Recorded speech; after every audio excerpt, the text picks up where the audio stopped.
LR को अपनी strength कैसे बनाएं? पहली चीज है एग्जॉस्टिव अप्रोच, सेकंड चीज है speed and accuracy, and the third one is know your examination. IPMAT Indore तो एलआर के स्कोर्स को कंसिडर करता ही नहीं है, क्या रीजन लगता है आपको सर इसके पीछे? सेगमेंटेशन है एक टाइप का कि मैथ्स के स्टूडेंट्स हैं या नॉन मैथ्स के, अब वो उसमें साइंस कॉमर्स सब आ जाते हैं, आर्ट्स सब। आईपीमैट रोहतक या फिर जिपमैट, इन दोनों एग्जाम्स में से किसकी एलआर ज्यादा टफ आती है and why is the reason behind it? But अगर मैं आईपीमैट रोहतक की बात करूं तो वहां पे सेक्शनल टाइमिंग है। अभी के स्टूडेंट्स ऐसा क्या कर सकते हैं to train their brain to identify and understand that logic? Initially आप स्पीड से मत खेलो, इनिशियली खेलो कि मैं जो भी कर रहा हूँ सही है।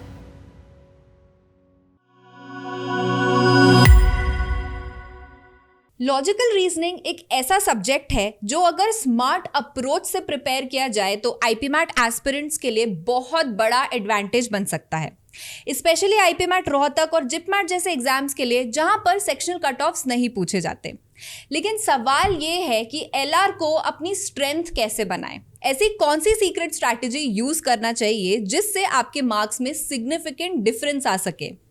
IPMAT 2025 exam is now just 2 months away and इस पॉइंट ऑफ टाइम पे if we have an expert with us जो हमें ये बता सके कि एलआर को लेके राइट स्ट्रैटेजी क्या होनी चाहिए, तो trust me students, it is going to create a huge impact when it comes to IIM selections.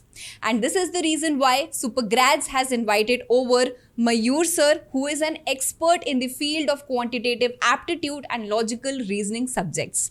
Mayur sir, welcome to our Supergrads platform. Thank you Shikha for giving me an opportunity जहाँ पे if I can help then definitely would love to help our students. Definitely sir, I have prepared a set of questions जो मुझे लगता है कि अभी students के लिए हेल्पफुल होने वाले हैं since the IPMAT exam is just around the corner. तो let's just get into it. Sure. Like I just said कि आईपीमैट रोहतक और जिपमैट दो हमारे ऐसे एग्जाम हैं जिसमें सेक्शनल कट ऑफ्स नहीं होते हैं। Okay. तो अगर यहाँ पर हम एलआर को पढ़ाई जिस तरीके से हम करें, हम अपने स्कोर्स को मैक्सिमाइज कर ले एलआर में, तो डायरेक्ट बेनिफिट मिलेगा। जी बिल्कुल। आप कोई ऐसी 3 टिप्स मुझे बताइए जिससे मैं अपने स्कोर्स को एलआर में स्काई रॉकेट हाई कर सकूं। Okay, so if I have to mention it in points तो 3 चीज़ें हैं। पहली चीज़ है एग्जॉस्टिव अप्रोच, सेकेंड चीज़ है speed and accuracy, and the third one is know your examination. So exhaustive मतलब हमें कोई पर्सनल बाइसेस नहीं क्रिएट करने, लाइक कि ये टॉपिक मेरे को अच्छा नहीं लगता, ये अच्छा लगता है, पजल्स मुझसे नहीं होते या ब्लड रिलेशन मुझसे नहीं होता, so you need not to create any personal bias. हमें पूरा एग्जॉस्टिवली सिलेबस कवर करना चाहिए, पहली चीज़। दूसरी चीज़ is to work on speed and accuracy at the same time. तो बच्चों को लगता है कि नहीं मैं सॉल्व तो कर पाऊंगा पर थोड़ा टाइम और मिल जाता, या फिर मेरा सही नहीं हुआ बिकॉज सिली मिस्टेक हो गई। But they have to keep in mind none of the mistakes are silly. Every mistake will get them a penalty of -1. Yeah. So हमें स्पीड और एक्यूरेसी दोनों साथ में पैरेलली कैसे मास्टर करनी वो ध्यान रखना पड़ेगा। और third thing is know your examination, मतलब आपको पता होना चाहिए कि एग्जामिनर क्या सोच रहा है और एग्जाम कौन बना रहा है और किस तरीके का एग्जाम होता है। And the best source will be PYQs to know the examination. Correct. So 3 चीजें फॉलो कर ली तो यू विल बी देयर। आपने जैसे बोला कि नो योर एग्जामिनेशन, अब आईपीमैट इंदौर तो एलआर के स्कोर्स को कंसिडर करता ही नहीं है, क्या रीजन लगता है आपको सर इसके पीछे? ओके, तो मैं आपको दोनों चीजें बताना चाहूंगा इसमें कि पहली चीज कि क्यों नहीं कंसिडर करता, पॉसिबली मेरा थॉट है, और ये भी कि अगर वो कंसीडर करे तो क्या बेनिफिट होता है। तो पहली चीज क्यों नहीं कंसीडर करता, तो एक सेगमेंटेशन है एक टाइप का कि मैथ्स के स्टूडेंट्स हैं या नॉन मैथ्स के, अब वो उसमें साइंस कॉमर्स सब आ जाते हैं, आर्ट्स सब। तो बहुत सारे लोग इसलिए मैथ्स नहीं लेते क्योंकि उनको पसंद नहीं है, इसलिए वो कुछ भी लेना प्रेफर करेंगे इस डोमेन में से, साइंस कॉमर्स आर्ट्स और एनीथिंग एल्स। तो जब आईपीमैट के लिए एग्जाम कंडक्ट किया जाता है तो दे माइट हैव थॉट कि हमें जिंदगी भर मैनेजर्स से या the leaders we are creating करवाना क्या है, डेटा एनालिसिस करवाना है। So will they be able to deal with lots and lots of data, और डेटा एनालिसिस सिर्फ पार्ट नहीं है, there will be lots of derivations and different type of algorithms they need to develop to keep the things function smoothly. तो वो बच्चा कर पाएगा कि नहीं। अब यहाँ पे ये पॉइंट आता है कि क्यों नहीं रखा जब ये काम करवाना है। तो अगर वो बच्चा डिनाइल की वजह से मैथ्स छोड़ के गया है कि मुझे मैथ्स से तो डर लगता है, तो वो अगर वो उस फियर को ओवरकम नहीं कर सकता, अगर आपको पसंद है तो आप कायनात तक अगर जा सकते हो तो आप IPMAT इंदौर दे पाओगे। तो you have to overcome that fear, and if you are willing to overcome that fear then you are there in the examination. आपने भले ही कॉमर्स ले लिया पर आप मैथ्स का वो डर ओवरकम करके उस पर मेहनत करके और एंट्रेंस क्वालिफाई करो, वो मना नहीं कर रहा है। पर वो कह रहा है कि आप इसलिए मैथ्स नहीं ले रहे हो क्योंकि मुझे मैथ्स नहीं पसंद इसलिए मैनेजमेंट करना है, तो उन लोगों के लिए तो भाई we are not accepting such candidates. पहली चीज तो ये तो हो गया कि क्यों नहीं रखा होगा शायद। दूसरी चीज, they have mentioned in the vision socially active and managers and entrepreneurs. तो इफ सोशली इंटेलेक्ट की हम बात करते हैं तो अगर वो लॉजिकल रीजनिंग रखेंगे तो जो सोशली इंटेलेक्ट की उन्होंने बात की अपने विजन में शायद वो फुलफिल हो पाए। क्यों? क्योंकि डाइवर्सिटी बढ़ जाएगी। कुछ बच्चे ऐसे हैं ना कि जो नहीं, फियर तो ओवरकम कर लिया पर उतने मार्क्स नहीं ला पाए। भाई मेहनत तो मैंने की, I have given my 100%, but उतने मार्क्स नहीं ला पाए, तो कॉम्पनसेट कौन करेगा? तो यार कॉम्पनसेट करने के लिए तो मेरे पास कुछ नहीं है, वर्बल अकेले से I can not qualify the examination. तो लॉजिकल रीजनिंग अगर आ जाएगा तो वो बच्चा दोनों में परफॉर्म करके एनी हाउ एक दूसरे का एप्लीकेशन ही है, तो they can get into the examination and the vision will be fulfilled of having a socially intellectual persons. So that will be the benefit if they include logical reasoning in their entrance. तो मतलब आने वाले time में कर लेना, आपका opinion ये होगा कि IPMAT इंदौर को LR भी इंक्लूड कर लेना चाहिए? हाँ, कर लेना चाहिए, क्योंकि विजन में आपने ऐसा वर्ड मेंशन किया है। अब इसमें ये भी हो सकता है कि वो बोले कि सोशल साइंस तो हम यहाँ बुला के पढ़ा रहे हैं, तो एनालिटिकल रीजनिंग जो लॉजिकल रीजनिंग से चेक होती है बेसिकली एक ही कॉज है, तो वो तो हम यहाँ डेवलप कर लेंगे क्योंकि आप तो गीली मिट्टी हो, हम आपको अपने शेप में ढाल लेंगे। पर मैथ्स का डर हम नहीं समय के साथ खत्म कर सकते, वो आपको खत्म करके आना पड़ेगा। तो मेरा ओपिनियन है इंक्लूड कर ले तो उनका विजन अचीव हो जाएगा 100%, बट वो शायद उसको अचीव कर रहे हैं by teaching diversity of subjects in their curriculum. So वो तो है, बिल्कुल है। सो आपको पता है मेरे जो मेंटर्स रह चुके हैं, they used to tell me कि अगर कोई भी स्टूडेंट लॉजिक समझ में मतलब अगर उसने लॉजिक सीख लिया है LR में, तो LR उनका फेवरेट सब्जेक्ट बन जाता है। बिल्कुल। आपके अकॉर्डिंग अभी के स्टूडेंट्स ऐसा क्या कर सकते हैं to train their brain to identify and understand that logic? इसके लिए भी कई सारी स्ट्रैटेजीज हो सकती हैं कि हम मेंटल पजल्स ज़्यादा सॉल्व करें, कुछ लोग कहेंगे सुडोको सॉल्व करें, बट मैं एक बेसिक सी चीज़ आपसे पूछता हूँ। सपोज आपकी नोटबुक में या बुक आप सॉल्व कर रहे हैं, if I give you 2 4 6 8 10, what will be the next number? 12. Will you use pen and paper to solve this? No sir, not for this. Exactly, यही गलती करते हैं बच्चे कि हम बेसिक्स, क्योंकि जब सॉल्व करना शुरू करते हैं तो ऑब्वियसली इनिशियल डेज बहुत क्रूशियल होते हैं और वहीं पे आपका लॉजिक डेवलप होता है और सबकॉन्शियसली आपने उसको एल्गोरिदम बना लिया, आप उसको जहाँ आएगा आप यूज कर पाओगे।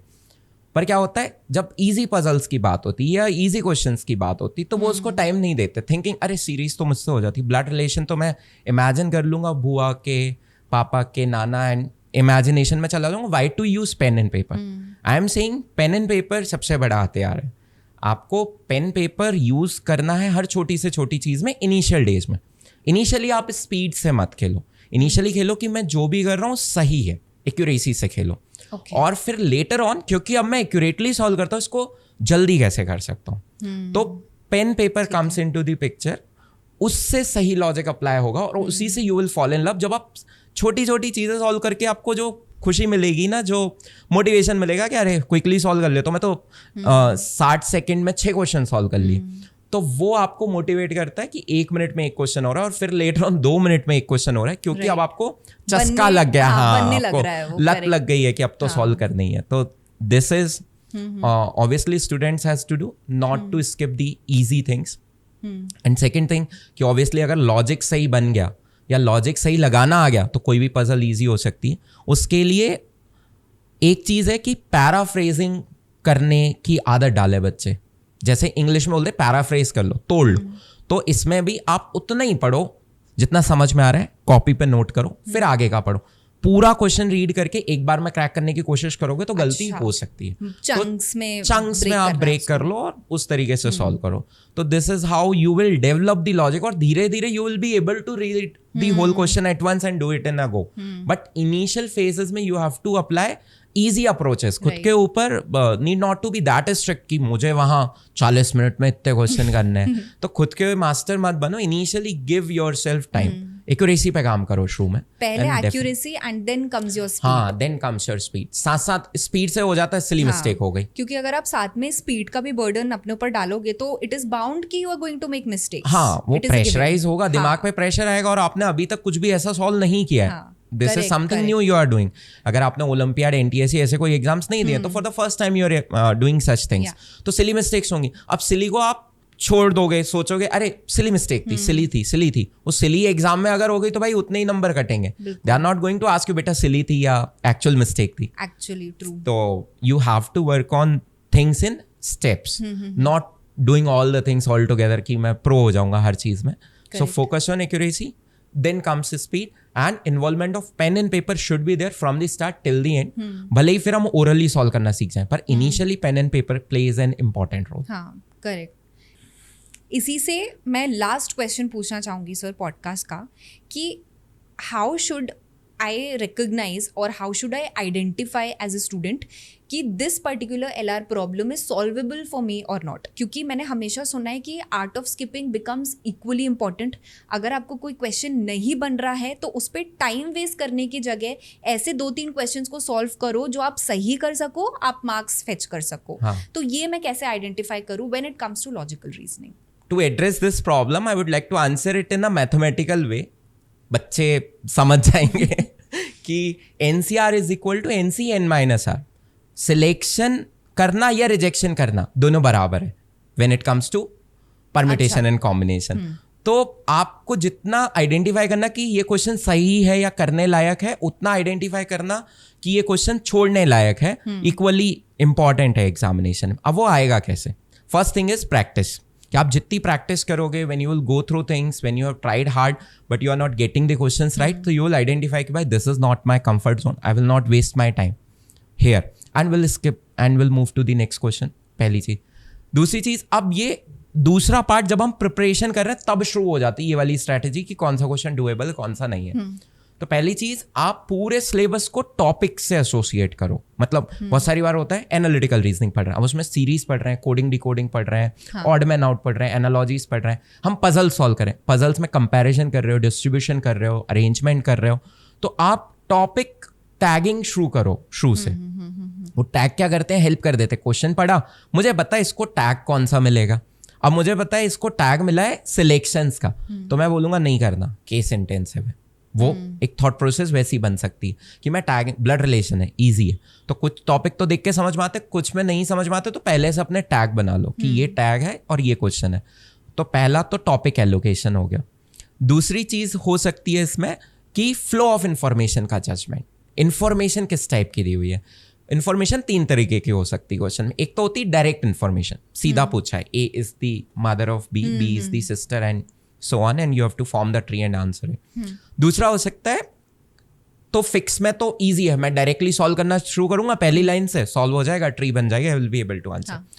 दूसरी जो होती है वो होती है रिलेटिव इंफॉर्मेशन, कंपैरेटिव, कि A is the brother of whom, comma वो whom नहीं बताया और उसके आगे इंफॉर्मेशन दे रखी है। तो ये कंपैरेटिव है, जब तक वो सेकंड पर्सन डिसाइड नहीं होगा तब तक ये पहला पर्सन डिसाइड नहीं होगा। या फिर A sitting to the right of B, who is sitting to the left of C, तो भाई एक तीनों ही एक दूसरे पे डिपेंडेंट है पर कोई भी फिक्स नहीं हो रहा है, तो ये कंपैरेटिव इंफॉर्मेशन है। ये क्या करती है, केसेस बनवाती है। और तीसरी इंफॉर्मेशन होती है negative information. Negative information in the sense no, not बहुत ज्यादा यूज किया है कि sun does not rise in the east, sun rises in the east, makes it easy, east की तरफ देखो sun will come, but does not right will end up making 3 cases, तो case बढ़ गया, आपको ये समझना होगा। तो हमें पहले तो वो, और अब ये इंफॉर्मेशन सेग्रीगेशन करनी पड़ेगी कि डायरेक्ट है तो मैं कर रहा हूँ, इजीली क्विकली सॉल्वेबल है। फिर मुझे करना पड़ेगा कि कंपैरेटिव में ज़्यादा इजीली कर पाता हूँ या नेगेटिव ज़्यादा इजीली कर पाता हूँ, क्योंकि दोनों ही केस इंटेंसिव अप्रोचेस होती हैं। तो if I am not comfortable making the cases, तो first of all I have to figure out the direct question, solve them directly, और पेपर में जो भी सॉल्व करना है, नहीं करना, ओरली करना है, जैसे करना है, go through them and then jump on to the comparative section and then jump on to the negative, क्योंकि कंपैरेटिव जो इन्फॉर्मेशन है या जो रिलेटिव इन्फॉर्मेशन है वहां पे कम केसेस बनेंगे compare to negative information. Okay, या तो वो नेगेटिव अपने को लास्ट में लेके चलने, तो फ्लो ऑफ इन्फॉर्मेशन का खेल आ गया। तो टॉपिक एलोकेशन हो गया, फ्लो ऑफ इन्फॉर्मेशन हो गया, और तीसरी तो प्रैक्टिस प्रैक्टिस एंड प्रैक्टिस, उसी से समझ में ओनली आएगा। Then only you will be able to do the about two things. तो तीसरा वाला जब भी वैलिड, तीसरा वाला करोगे तो ये ऊपर वाली दोनों चीजें वैलिड हो जाएंगी। True. तो जितना PYQ कर सकते हो, मॉक दे सकते हो, जितना सॉल्व कर सकते हो करो। True, So, this very is it. True. बहुत अच्छे से समझ में आया है मुझे, and I am very sure जितने इजी लैंग्वेज में ब्रेक करके आपने समझाया है, आई एम वेरी श्योर कि students might have also understood that what is the gist of actually solving logical reasoning as a subject. This brings me to the end of the podcast. Thank you so much Mayur sir, मुझे बहुत अच्छे से समझ में आ गई हैं एक एक चीज़ें। Just to give a little brief of what we have discussed, ताकि आप इन लर्निंग्स को अपने प्रैक्टिकल प्रॉब्लम सॉल्विंग के टाइम पे अप्लाई कर सको। सबसे पहले कि आपको एग्जॉस्टिव प्रिपरेशन करनी है, आपको हर वेराइटी के क्वेश्चन को पिक करना है, कुछ भी पर्सनल बायसेस हम नहीं यहाँ पर रखना। नहीं रख सकते। सेकंड, स्पीड एंड एक्यूरेसी दोनों बहुत इंपॉर्टेंट है, लेकिन अगर आप किसी पर्टिकुलर टॉपिक से जस्ट स्टार्ट कर रहे हैं तो पहले एक्यूरेसी पे ज़्यादा ध्यान होना चाहिए ताकि आंसर करेक्ट आए, उसके बाद स्पीड पे ध्यान देना चाहिए। And third and the most important, PYPs and मॉक्स तो आपके बिल्कुल बाइबल होनी चाहिए, क्योंकि इन्हीं से आपको समझ में आने वाला है कि आपकी स्ट्रेंथ्स क्या है, वीकनेसेस क्या है, एंड किस तरीके से आपको राइट स्ट्रैटेजी एम्प्लॉय करनी है ताकि आप लॉजिकल रीजनिंग के सेक्शन में मैक्सिमम से मैक्सिमम मार्क्स स्कोर कर सको। I think this was all about it. Yes, this is all about it. अभी भी अगर आपके माइंड में कुछ भी डाउट्स हैं जो आप पर्सनली डायरेक्टली मयूर सर से पूछना चाहते हो, Supergrads का comment section is always open for you.